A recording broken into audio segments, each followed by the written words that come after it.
লক্ষ্যে পৌঁছানো অত্যন্ত কঠিন হয়। কেউ ভাবেন যে কেন এত কঠিন হয়, কেন এত কষ্ট করতে হয় লক্ষ্যে পৌঁছানোর জন্য। এই লক্ষ্য সরলভাবে কেন আমার কাছে চলে আসে না। চলুন আপনাকে একটা কথা বলি, যদি আপনার লক্ষ্য কঠিন না হয় তাহলে তাকে পাওয়া আপনার পক্ষে অসম্ভব হয়ে উঠবে। লক্ষ্যে পৌঁছানোর এই রাস্তায় আপনি যে কড়া রোদের সম্মুখীন হন, যার থেকে আপনি দূরে পালাতে চান, সেই রোদ আপনাকে প্রেরণা যোগায় যে আপনি এগোতে থাকুন। ভাবুন একজন যাত্রী যে কিনা নিজের লক্ষ্যের দিকে যাচ্ছেন, সেই পথে উনি যদি একটু ছায়া পেয়ে যান আর উনি ওখানে বিশ্রাম নেন, তাহলে তার সাথে তার ভাগ্য গভীর নিদ্রায় সেখানে বিলীন হয়ে যায়। তাই পরিশ্রমের কড়া রোদের থেকে কখনো দূরে পালাবেন না। জীবনে শুধু সামনে এগোতে থাকুন দৃঢ়তার সাথে। আর লক্ষ্য সরল হোক, কঠিন হোক বা অত্যাধিক কঠিন হোক, একটা কথা মনে রাখবেন, যে জীবনের লক্ষ্যে পৌঁছতে পেরেছে সে লক্ষ্য প্রাপ্তির জন্য আফসোস কখনোই করে না। রাধা রাধা। ধৈর্য, এই ধৈর্য কি কোনো গুণ, কোনো অনুভূতি, কোনো দৃষ্টিভঙ্গি? আমার জন্য ধৈর্য এক বাহন। আপনি হয়তো ভাবছেন এই কেমন বাহন? বাহন তো ঘোড়া হতে পারে, হাতি হতে পারে, উটও হতে পারে, কিন্তু ধৈর্যকে বাহন বানানো মানে? চলুন আপনাকে একটা কথা বোঝাই। পৃথিবীতে এমন কোনো বাহন নেই যে তার আরোহীকে আছড়ে ফেলেনি। সেটা উট হোক বা হাতি হোক বা ঘোড়া হোক, চলতে চলতে কখনো নড়বড় করেই বসে। তারপর সেই আরোহী পড়ে কারোর পায়, তারপর পড়ে তার নিজের নজরে। কিন্তু ধৈর্যরূপী বাহন কখনো কাউকে ফেলে না, কখনো না। না সেই আরোহী কারোর পায়ে পড়ে আর না তো নিজের নজরে। কারণ ধৈর্য আপনাকে বিবেক প্রদান করে, বিবেক আপনাকে পরিকল্পনায় সাহায্য করে, আর পরিকল্পনা প্রদান করে আপনাকে শক্তি, আপনার লক্ষ্যের দিকে অগ্রসর হওয়া। বুঝলেন? ধৈর্যকে সঙ্গে রাখুন, নিজেকে আরো ধৈর্যশীল করে তুলুন। এই ধৈর্যের সাহায্যে আরোহণ করে দেখুন কিভাবে এই বাহন আপনাকে আপনার গন্তব্যে পৌঁছে দেবে। রাধা রাধা। সংসারে এমন একটা ভ্রান্ত ধারণা রয়েছে যে সবকিছু ভাগ্যের দ্বারা পাওয়া যায়, কিন্তু ভাগ্য, প্রারব্ধ এ তো সকলের জন্যই সমান হয়। এটা তো ব্যক্তির উপরে নির্ভরশীল হয়, তার আকাঙ্ক্ষার উপরে নির্ভরশীল হয়, বাসনার উপরে নির্ভরশীল হয়, স্বভাবের উপরে নির্ভরশীল হয় যে উনি সেটা নিয়ে কি করেন। দেখুন, এই প্রসাদ কিন্তু সকলকেই দেওয়া হয়, কিন্তু তা গ্রহণ করবেন কিভাবে সেটা ব্যক্তির উপরে নির্ভর করে। আপনাকে এক উদাহরণ দিই। যেমন ধরুন, দুজন মানুষকে আমি একটা করে মাটির ডেলা দিলাম, সেটা নিয়ে তারা কি করবেন? একজন মানুষ তার ছোট ছোট ডেলা বানাবেন আর পথযাত্রীদের ওপরে ছুঁড়ে মারবেন, হাসি ঠাট্টা করবেন, তাদের বস্ত্র নোংরা করে দেবেন, সেটাতেই উনি আনন্দ পাবেন। অন্যদিকে দ্বিতীয় ব্যক্তি সেই মাটির ডেলা দিয়েই নিজের জন্য একটা কুঁড়ে ঘর বানাবেন, সেই কুঁড়ে ঘর যা রোদেতে, বৃষ্টিতে, ঝড়ে তাকে সুরক্ষিত রাখবে। অনুভূতি, এই অনুভূতি বদলাতে শিখুন। এই অনুভূতি অত্যন্ত গুরুত্বপূর্ণ। ভালোবাসাতেও এই অনুভূতি হলো অত্যন্ত গুরুত্বপূর্ণ।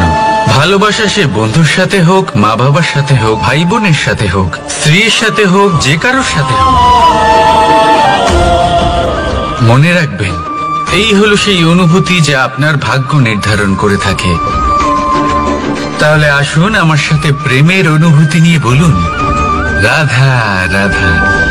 লক্ষ্য, পথ, আর সাফল্য, এই তিনটেই একে অপরের সাথে জড়িত। কিন্তু অনেকবার মানুষ এদের ঠিকভাবে বুঝতে পারেন না। তারা ভাবেন যে যেরকম লক্ষ্য হবে সেরকমই পথ হবে, সেই মতোই লক্ষ্য কঠিন হলে পথ কঠিন হবে, লক্ষ্য সরল হলে পথও সরল হবে। যদি আপনাকে আসল সত্যের সাথে অবগত করাই, তাহলে দেখবেন সবকিছুই এর উল্টো। লক্ষ্য নিজের পথ বানায় না, পথ সেটাই যেটা আপনি স্বয়ং নির্বাচন করে আপনি নিজে বানান। সেই অনুসারেই আপনি আপনার লক্ষ্যে পৌঁছতে পারবেন। সেই জন্য জীবনে যখনই লক্ষ্যে পৌঁছানোর পথের বিষয়ে আপনি কোনো সিদ্ধান্ত নেবেন, তাহলে তা ভেবে চিন্তে নেবেন, কারণ এই পথ অত্যন্ত গুরুত্বপূর্ণ। পথ যদি শুভ হয়, তাহলে লক্ষ্য আপনা থেকেই শুভ হয়ে যায়। তাহলে আসুন আমার সাথে ভালোবেসে বলুন, রাধা রাধা। ভাগ্য আর কর্ম, এই দুই এমন শব্দ যাকে ঘিরে সমগ্র সংসার। কেউ বলে আমার ভাগ্যে এটা ছিল না, যা পেলে আমার জীবন অন্যরকম হতো। কেউ বলে আমার গত জন্মের কর্ম নিশ্চয়ই এমন ছিল, যে কারণে এই জন্মে এরকম ভাগ্য পেয়েছি আমি। এসব বাদ দিন আর একবার শান্ত চিত্তে ভাবুন। আপনি বুঝতে পারবেন যে ভাগ্য আর কর্ম এই দুই এই জন্মের। তফাৎ শুধুমাত্র এটাই যে যদি ভাগ্যের কথা বলা হয়, তাহলে আপনি এই ভাগ্যের থেকে যত বেশি আশা করবেন, তত বেশি নিরাশ হবেন আপনি। কারণ এই আশা আপনাকে কর্ম করা থেকে আটকায়। যদি কথা বলা হয় কর্মের, তাহলে নিজের কর্মের প্রতি যত বিশ্বাস রাখবেন, তত বেশি সফলতা আপনার কাছে আসবে। তাই একটা কথা মনে রাখবেন, ভাগ্য আপনার কর্ম নির্ধারণ করে না, কিন্তু আপনার কর্ম আপনার ভাগ্যকে অবশ্যই নির্ধারণ করে। রাধা রাধা নাম কত সাধারণ একটা বিষয়। প্রত্যেক মানুষ যে জন্ম নেয়, তাকে একটা নাম দেওয়া হয়, যা সে পেয়ে থাকে তার মাতা পিতার দ্বারা, না হলে তার গুরুর দ্বারা, বা কোনো আত্মীয়ের দ্বারা, বা কোনো কাছের মানুষের দ্বারা। এই নামের সাথে সে আস্তে আস্তে বেড়ে ওঠে। কিন্তু এটাই কি সেই নাম? এই নামই কি সবকিছু? কখনোই নয়। একটা নাম সেটা যা আপনি জন্মের সময় লাভ করেন, যে নামে আপনি কর্মের পথে অগ্রসর হন। আরো একটা নাম সেটা যা আপনি আপনার কর্মের দ্বারা অর্জন করেন। আর এই নামেই আপনাকে সবাই যুগ যুগ ধরে মনে রাখে। আপনার আসল নাম সেটা নয় যা আপনাকে জন্মের সময় দেওয়া হয়েছিল। আপনার আসল নাম সেটা যেটা আপনি আপনার কর্ম দ্বারা লাভ করেছেন। কারণ সেই লাভের পেছনে প্রচুর প্রয়াস লুকিয়ে থাকে, অনেক পরিশ্রম লুকিয়ে থাকে। কিন্তু যদি আপনি চান যে মানুষ আপনার নাম মনে রাখে, তাহলে আপনাকে কর্মের পথে অগ্রসর হতেই হবে। শুভ কর্ম করতে হবে, অনর্গল চেষ্টা করে যেতে হবে, মহান কাজ করতে হবে। আর বিশ্বাস করুন, আপনি একটা মহান নামের ফল অবশ্যই লাভ করবেন। রাধা রাধা। আমি এখানে একা এই বনে বসে আছি, বাঁশি বাজাচ্ছি। কার জন্য? কে আছেন এখানে? কেউ নেই। আমার প্রজা, আমার রাজ্য, আমার পরিবার আমার থেকে অনেক দূরে আছেন। আমি এখানে একা এই বনে বসে এই আকাশের এই রঙের, গাছের এই সব ফলের, মাটির সুবাসের আনন্দ উপভোগ করছি। কেন? আমি হলাম দ্বারকাধীশ। এমন কি রাজকীয় বা ভৌতিক সুখ রয়েছে যে আমি ওখানে পেতে পারি না? সবকিছুই পেতে পারি, তাও এখানে বনে একা বসে আছি। কোন সুখ খুঁজে চলেছি? একা থাকার সুখ। আমরা প্রত্যেকদিন অনেক মানুষের সাথে, চিন্তাধারার সাথে, কর্মের সাথে, পরিস্থিতির সাথে, সুখ দুঃখের দ্বারা বেষ্টিত থাকি। জীবনের এই চক্রে আমরা জড়িয়ে পড়তে থাকি। যতই আমরা এই সমস্যার সমাধান করি, আমরা ততই এতে জড়িয়ে পড়ি। আমরা এতটাই জড়িয়ে পড়ি যে যখন আমরা আয়নায় নিজেদের দেখি, তখন আমরা নিজেদের চিনতেই পারি না।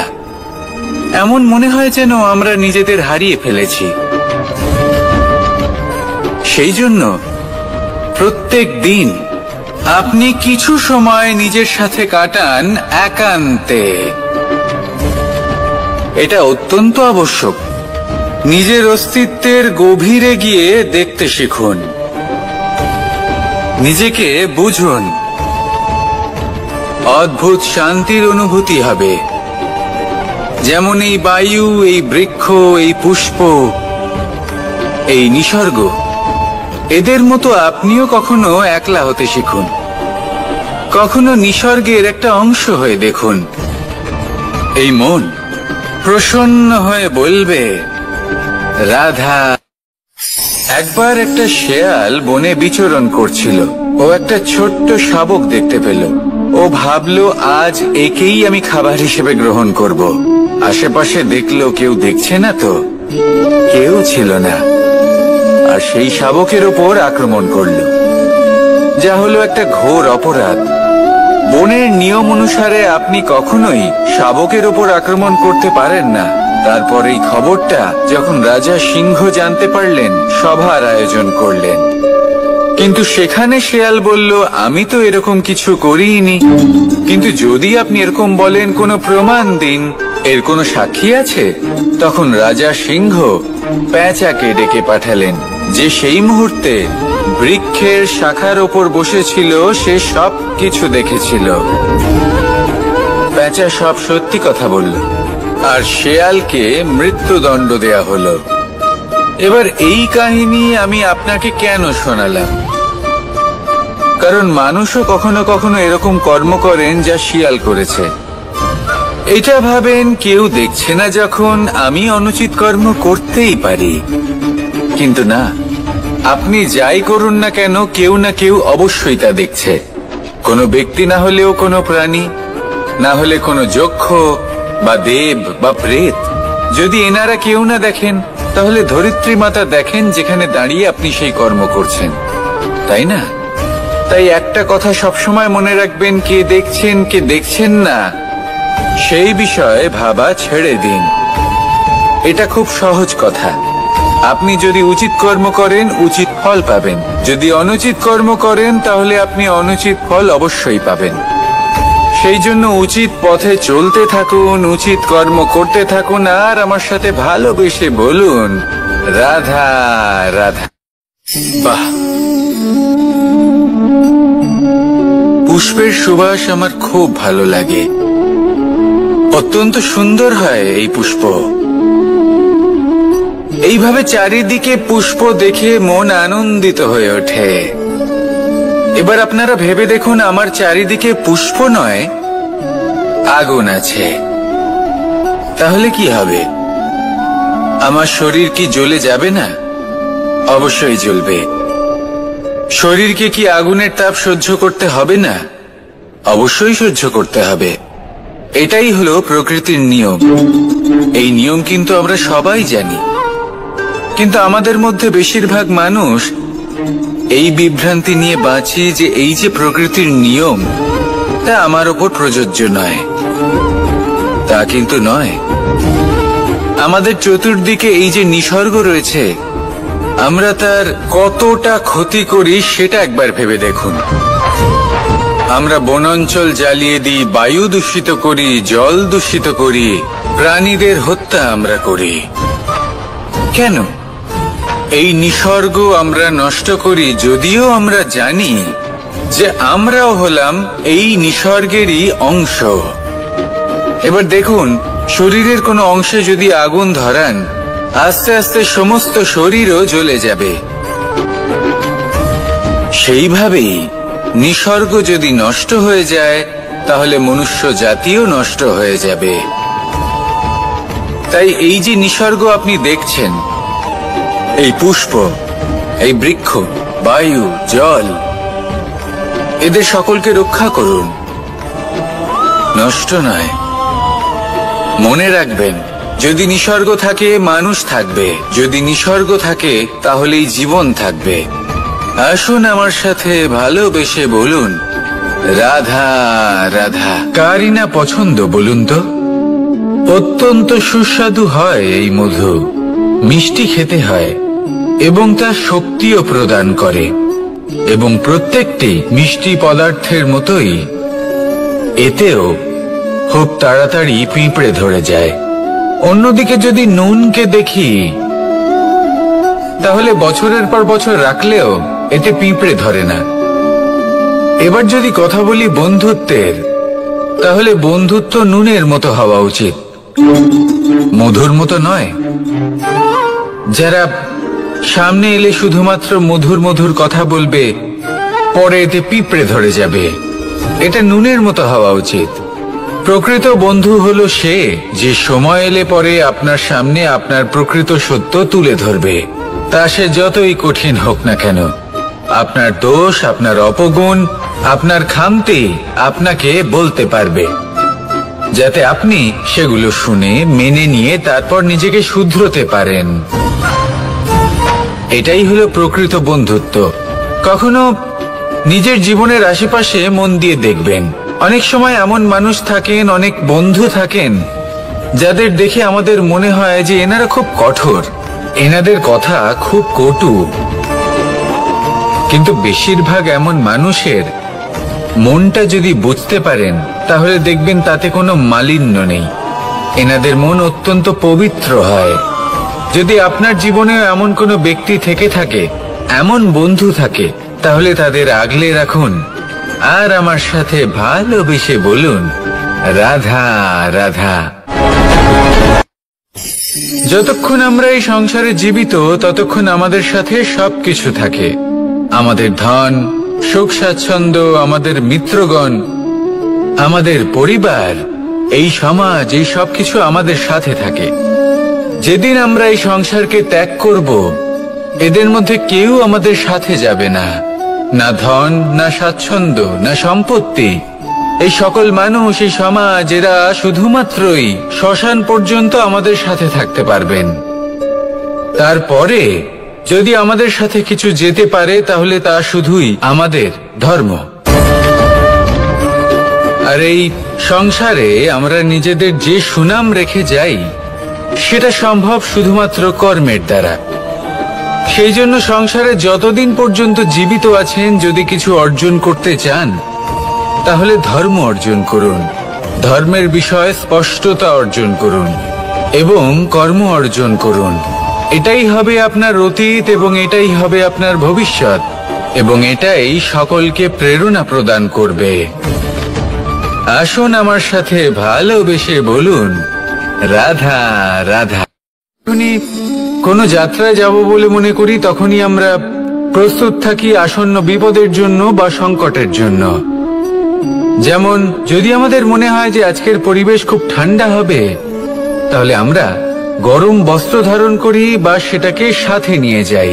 যদি মনে হয় যে বৃষ্টি হতে পারে বা বৃষ্টি হয়ে চলেছে, আমরা দেখছি, তাহলে আমরা একটা ছাতা সাথে নিয়ে নিই। আমরা প্রস্তুত থাকতে চাই এবং এটাই উচিত, এবং সেই কারণেই আমরা যাত্রায় সাফল্য লাভ করি। কিন্তু যদি আমরা কথা বলি জীবনযাত্রা নিয়ে, যা কিনা সব থেকে বেশি গুরুত্বপূর্ণ, তাহলে তার জন্য আমরা পূর্ণরূপে প্রস্তুত থাকি না। আশেপাশের মানুষ, এই সমাজ, আমাদের সাথী, আমাদের মিত্ররা যে কোনো মুহূর্তে বদলে যেতে পারেন। সেই জন্য আমরা নিজেদেরকে কখনো সাবধান করি না, কখনোই নিজেদের প্রস্তুত করি না। আমাদের এটা কখনোই মনে হয় না যে এরকম হতে পারে, আর সেই কারণেই শেষে গিয়ে আমরা অত্যন্ত দুঃখ পাই। একটা অমূল্য শিক্ষা আছে যেটা আমাদের লাভ করা উচিত। সতর্ক থাকা উচিত। এই জীবনযাত্রার জন্য শুধুমাত্র এই পরিবেশের বিষয়ে তথ্য সংগ্রহ করা বা তাকে অনুমান করা এটুকু হলেই চলবে না। আমাদের আশেপাশের মানুষজনকে দেখতে হবে, তাদের স্বভাব পরিস্থিতির ওপর নজর রাখতে হবে। যখন তারা রং পাল্টাচ্ছেন নজর রাখতে হবে, তা অত্যন্ত আবশ্যক। পরিবর্তন আপনার জীবনে অবশ্যম্ভাবী। সঠিকভাবে তার সম্মুখীন হন। আসুন আমার সাথে ভালোবেসে বলুন, রাধা। যদি আমি আমার চোখ বেঁধে কোনো একটা নির্দিষ্ট দিকে নিজের সমস্ত শক্তি প্রয়োগ করে ছুটে যাই, তাহলে কি হবে? আমি কোথাও ধাক্কা খেতে পারি, নিজের ক্ষতি করতে পারি, কোথাও পড়ে যেতে পারি, তাই না? অর্থাৎ এটা নিশ্চিত এই কাজ আমার করা উচিত নয়। কিন্তু আজকের দিনে প্রত্যেকটা মানুষ এই কাজই করছেন, তাই না? কোনো কাজ করার পূর্বে সেই কাজের বিষয়ে সম্পূর্ণ তথ্য কোথায় সংগ্রহ করছেন? শুধু এটুকু জানেন যে এই কাজটা করলে কত ধন অর্জন করবেন আর কত নাম হবে, আর ব্যাস সামনে এগিয়ে যান। এটা উচিত নয়।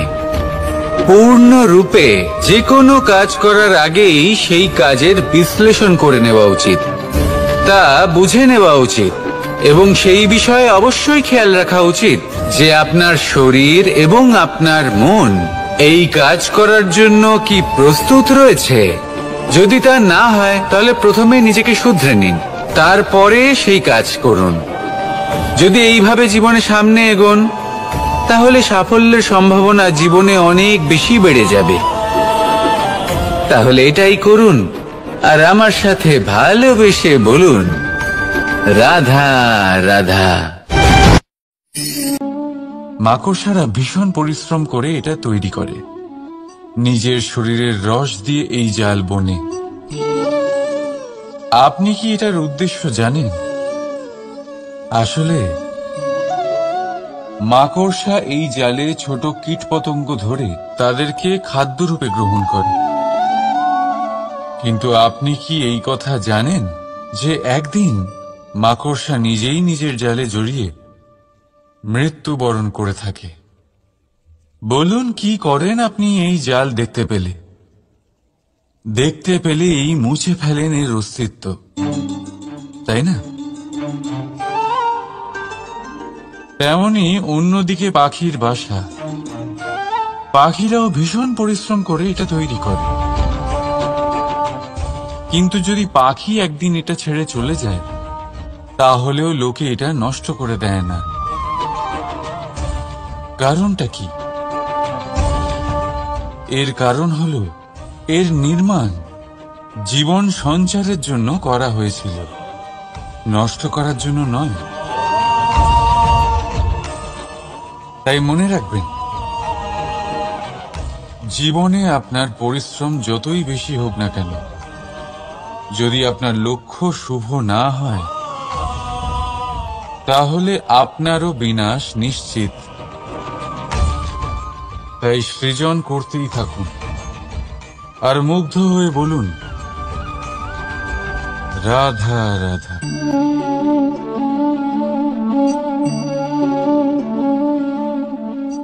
আপনার কি মনে হয় আমি কি করছি?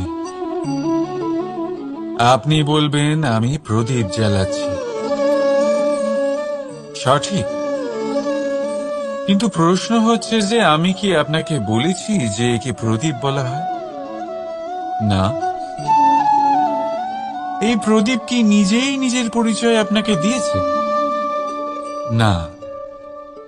তাহলে আপনি কি করে জানলেন যে একে প্রদীপ বলা হয়? উত্তর হচ্ছে প্রকাশ, যে স্বয়ং জ্বলে অন্ধকারের মধ্যে সংসারকে পথ দেখায়, সেটাই প্রদীপ। যা নিরাশার মাঝে আশার আলো প্রদর্শন করে, সেটাই প্রদীপ। অপর দিকে আছে সাপ, যাকে না দেখেও তার ফনার আওয়াজ শুনেই লোকে ভয় পেয়ে যায়। তার মানে ব্যক্তির পরিচয় তার কর্মের দ্বারা পাওয়া যায়। তাই আপনার এটা বলার প্রয়োজন নেই যে আপনার পরিচয় কি। এটা আপনার কর্মই নিশ্চিত করবে যে লোকে আপনাকে প্রদীপ ভেবে ভালোবাসবে নাকি সাপ ভেবে ভীত হয়ে থাকবে। রাধা রাধা। সময় কত বিচিত্র হয়। সময় আমাদের পক্ষে থাকলে আমরা নিজেদের রাজা মনে করে নিই, আর সেই সময় যদি বিপক্ষে চলে যায় তাহলে নিঃস্ব হতে সময় লাগে না। তাই মানুষের একটা অভ্যেস আছে, খারাপ সময়ের জন্য কিছু সঞ্চয় করা। আত্মীয়, বন্ধু খারাপ সময় পাশ থেকে সরে যায়। যশ, মান প্রতিকূল সময় চিরস্থায়ী হয় না। তাই মানুষ মনে করে অর্থ সঞ্চয় করাই শ্রেয়। অর্থের কোনো হৃদয় নেই যা সময়ের সাথে পরিবর্তিত হবে। সংসার বলে সর্বদা অর্থ সঞ্চয় করতে থাকুন। খারাপ সময় অবশ্যই কাজে লাগবে, কিন্তু আমি বলবো শুভ কর্ম করতে থাকুন, আনন্দে থাকুন, নিজের ওপর আর ঈশ্বরের ওপরে বিশ্বাস রাখুন। খারাপ সময় কখনো আসবেই না। রাধা রাধা। প্রকৃতি মানুষকে এক বিশেষ শক্তি দিয়েছে, অন্য জীবের থেকে বেশি শক্তি দিয়েছে। স্মরণ শক্তি। এই শক্তি মানুষকে অন্য জীবের থেকে ভিন্ন করে, ইতিহাস রচনা করার প্রেরণা দেয়, জ্ঞানকে বংশানুক্রমে এগিয়েও নিয়ে যায়। আর যারা ভুলে যান, অধিকাংশ সময় তারা উপহাস আর দয়ার পাত্র হয়ে যান। কিন্তু এটাই কি প্রকৃত রূপে সত্য? না। এই স্মরণ শক্তি মানুষের বিকাশে সব থেকে বড় বাধা হয়ে দাঁড়ায়। তার মনকে দূষিত করে দেয়। খারাপ অভিজ্ঞতা, কারোর করা বিশ্বাসঘাতকতা, কারোর কটাক্ষ বেশিরভাগ মানুষই ভুলতে পারেন না, আর তারপর প্রতিশোধ নিতে উদ্যত হন। প্রথমে সময় নষ্ট করেন প্রতিশোধের প্রস্তুতিতে, আর তারপর সময় নষ্ট করেন প্রতিশোধ নেওয়ার সুযোগ খুঁজতে। যদি সন্তুষ্টি পেতে চান, যদি জীবনে আনন্দ পেতে চান, তাহলে স্মরণ শক্তির সদ্ব্যবহার করুন। নিজের স্মরণ শক্তিকে চালনা করুন শুধুমাত্র ভালো কথা আর ভালো স্মৃতির দিকে। জীবনে আনন্দ পাবেন। রাধা রাধা। মানুষ নিজের পরিবারের জন্য কত কিছুই না করে, দিন রাত পরিশ্রম করতে থাকে যাতে তার পরিবারের প্রয়োজন পূরণের জন্য অর্থ রোজগার করতে পারে। কিন্তু শুধু অর্থ রোজগার করাটাই কি যথেষ্ট? আপনি বলবেন, হ্যাঁ নিশ্চয়ই, অর্থ দিয়ে সব কিছু পাওয়া যায়, বিদ্যা পাওয়া যায়, বাড়ি পাওয়া যায়, ওষুধ পাওয়া যায়, আর কত কিছুই না পাওয়া যায়। এইসব একটা পর্যায় পর্যন্ত সঠিক, কিন্তু একটু মন দিয়ে ভেবে দেখুন, যখন কোনো শিশু অসুস্থ হয়ে পড়ে তখন সে ওই তিক্ত ওষুধ কেন খেয়ে নেয়? এই জন্য কারণ ওর পিতা সেই ওষুধ অর্থ দিয়ে কিনেছে? না, বরং এই জন্য কারণ তার পিতা যে তার সামনে দাঁড়িয়ে, তার ওপরে তার বিশ্বাস আছে। বিশ্বাস আছে যে উনি তার কিচ্ছু হতে দেবেন না। এই বিশ্বাস, এই সংস্কার, এই শিক্ষা কখনো অর্থ দিয়ে পাওয়া যায় না। এটা পাওয়া যায় সেই সময় থেকে যা মাতা পিতা তাদের সন্তানের সাথে কাটিয়েছেন। তাই জীবনে অর্থ অবশ্যই উপার্জন করুন, কিন্তু নিজের পরিবারকেও সময় দিন, আনন্দ পাবে। রাধা রাধা। বিরোধিতা এমন এক শব্দ যা শুনে আমরা সবাই ভয় পেতে থাকি। যদি কেউ আমাদের বিরোধিতা করে তা আমাদের সহ্য হয় না। আমরাও কারোর বিরোধিতা করে কোনো শত্রুতা করতে চাই না। এই ধরনের ভাবনা আমাদের মনে আসতেই থাকে। কিন্তু বিরোধিতা এই শব্দ আপনার শান্তির জন্য, আপনার সুখের জন্য কতটা গুরুত্বপূর্ণ তা আপনারা জানেন না। তাই যদি কাল এসে কেউ আপনার বিরোধিতা করে, তখন সবার আগে নিজেকে যাচাই করুন। আপনি কি ভুল করেছেন? আপনার দোষ কি? নিজের মধ্যে কি ত্রুটি আছে সেটা বোঝার চেষ্টা করুন। নিজেকে সংশোধন করার চেষ্টা করুন, তারপর দেখুন বিরোধিতার এই আগুন আপনাকে স্বর্ণ থেকে কুন্দন বানিয়ে তুলবে। বলা হয় এই সংসারে খারাপ বেড়েই চলেছে, কিন্তু তার কারণ এ নয় যে খারাপ মানুষ বেড়ে চলেছে। তার কারণ হলো যে ভালো মানুষ, যাদের ভালো চিন্তা, ভালো বিচারধারা আছে, তারা খারাপের বিরোধিতা করতে পারে না। যদি আপনার সম্মুখে কোনো খারাপ কর্ম হয়, তাহলে তার বিরোধিতা করতে সংকোচ করবেন না, কারণ বিরোধিতার এই আগুন মন্দকে পিছুপা হতে অবশ্যই বাধ্য করে।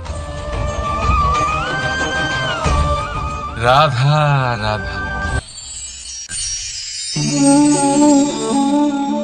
বিশ্বাস, জীবনে বিশ্বাস কতটা গুরুত্বপূর্ণ। একজন স্ত্রী তার স্বামীর হাত ধরে যে কোনো জায়গায় যেতে পারেন, এর কারণ হলো বিশ্বাস। তার নিজের স্বামীর ওপরে বিশ্বাস আছে। যখন একজন মা তার ছোট বাচ্চাকে কোলে তুলে হাওয়ায় ওঠায়, তখন সেই বাচ্চা ভয়ভীত হয়ে যায় না। তার কারণ হলো বিশ্বাস। তার বিশ্বাস আছে যে তার মা তার কিচ্ছু হতে দেবে না। এক বৈদ্যের দেওয়া ঔষধ সন্তান কিছু না বুঝে শুনেই খেয়ে ফেলে। সেই বৈদ্যের জ্ঞানের বিষয়ে তার কোনো ধারণাই থাকে না, শুধু নিজের পিতার উপরে বিশ্বাস আছে যে তার পিতা তাকে খারাপ কিছুই দেবে না। যখন এই সংসারের প্রতিটা বন্ধন বিশ্বাসের উপরে দাঁড়িয়ে আছে, তাহলে কেন এই বিশ্বাসকে আমরা জীবনে আনতে পারি না? আপনি নিজেই দেখুন, এই বিশ্বাস নিজের জীবনে এনে দেখুন, সবকিছু আরো সুন্দর হয়ে যাবে। তাই ভালোবেসে বলুন, রাধা রাধা।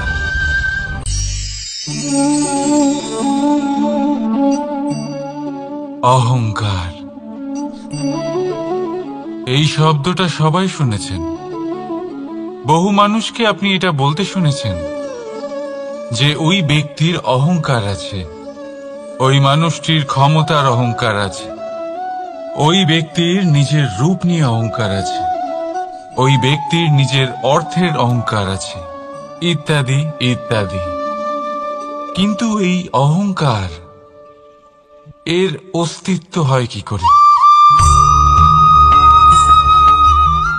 এবারে একবার এই হাতটা দেখুন। যদি এই হাতের 5 আঙ্গুল উঠে দাঁড়ায়, আশীর্বাদ। আর যদি এই হাতের 5টা আঙ্গুল একসাথে মুঠো হয়ে যায়, শক্তি, সংকটের বিরুদ্ধে ঢাল। কিন্তু এই একটা আঙুল সংকটের কারণ হয়ে দাঁড়াতে পারে। এই একটা আঙুল শত্রুকে আহ্বান জানায়। এবার অহংকার বলে এই শব্দটাই দেখে নিন। আমাদের থেকে আলাদা হয়ে গেলে হয় অহং। অহং অর্থাৎ ব্যক্তির মনে হয় যে সে আপনদের থেকে, নিজের বন্ধুদের এবং সঙ্গীদের থেকে, নিজের পরিবারের থেকে অনেক উপরে, অনেক শ্রেষ্ঠতর সে। কিন্তু মনে রাখবেন, এই অহংকার কোনো ব্যক্তির অস্তিত্বের বিনাশের প্রথম ধাপ। তাই ঝেড়ে ফেলে দিন এই অহংকারকে, আর বিশ্বাস করুন আমাদের ওপর, কারণ তখনই আপনি শান্তি পাবেন। আর সেই শান্তির সাথে বলে উঠবেন, রাধা রাধা।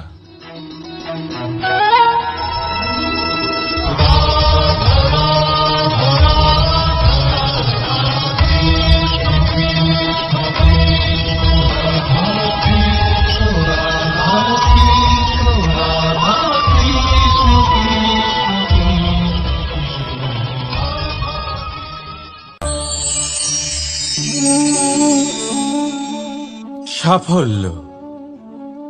যদি আপনাকে জীবনে সাফল্য পেতে হয়, তাহলে আপনি একাধিক মানুষ পাবেন যারা একাধিক উপায় বলবে আপনাকে সাফল্য পাওয়ার। দীর্ঘ সময় ধরে পরিশ্রম, চেষ্টা, নির্ধারণ, নিষ্ঠা এই বিষয়ে ভাষণ দিতে থাকবেন।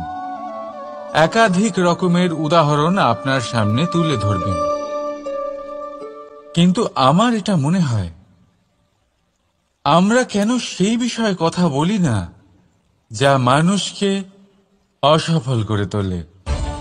শুধু দুটো ব্যাপার অসফল হওয়া নিশ্চিত করে। শুধু দুই ধরনের মানুষ বেশিরভাগ অসফল হন। প্রথম তারা যারা ভাবে অনেক কিছু কিন্তু কিছুই করে না, আর দ্বিতীয় তারা যারা অনেক কিছু করতে থাকে কিন্তু ভাবনা চিন্তা না করে। ভাবনা আর কর্ম, এদের মাঝে সামঞ্জস্য রাখা খুব জরুরি। যদি এটা থাকে, তাহলে জীবনে কখনো অসফল হবেন না। রাধা রাধা। আপনি অনেককে এই কথা নিশ্চয়ই বলতে শুনেছেন, এই ব্যক্তির দৃষ্টিতে দম্ভ আছে, এই ব্যক্তির চোখের ওপর অহংকারের পর্দা পড়ে আছে, ইত্যাদি ইত্যাদি। চলুন আমি আপনাকে একটা প্রশ্ন করছি। আপনি দেখেন কি দিয়ে? দৃষ্টি দিয়ে নাকি দৃষ্টিভঙ্গির সাহায্যে? ভাবুন। চিন্তায় পড়ে গেলেন নিশ্চয়ই। দৃষ্টি যে কোনো বস্তুর বা যে কোনো মানুষের শুধু বাইরের রূপটা দেখায়, যেখানে দৃষ্টিভঙ্গি আপনাকে সোজা আসল পরিচয়ের সাথে সাক্ষাৎ করায়। উদাহরণ হিসেবে চন্দ্র। চন্দ্র আমরা সবাই দেখেছি। বহু মানুষ আছেন যাদের চন্দ্র অত্যন্ত সুন্দর লাগে, আবার কিছু মানুষ এমনও আছেন যারা এই চন্দ্রের মধ্যেই দাগ খুঁজে বার করেন। এই হলো দৃষ্টিভঙ্গি। যদি নিজের দৃষ্টিভঙ্গিতে প্রেম রাখেন, ভালোবাসা রাখেন, সম্ভ্রম রাখেন, তাহলে তার বদলে আপনিও প্রেম আর সম্মান অবশ্যই পাবেন। এবারে দেখুন, যে জল দিয়ে ঈশ্বরের মূর্তি ধোয়া হয় তাকে চরণামৃত বলা হয়। এটার কারণ দৃষ্টিভঙ্গি।